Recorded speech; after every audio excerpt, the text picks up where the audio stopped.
Hi, so just now I've been on the combine header for the last time this season. We're back into the spring oilseed rape. It's ripened a lot since I'd last in here. So we've come back in to polish it off. Right, so this bit of spring rape in front is the last bit of harvest 2019.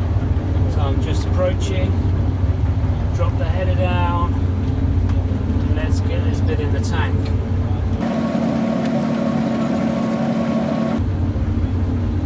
Go. Woo. So that's it, harvest 2019 is finished. So now I've just got to blow the combine off, get rid of all the dust and the chaff, scrape off any bits that have got damp and started to grow, then we can put the combine in the dry for next year. Cheers for watching Harvest 19.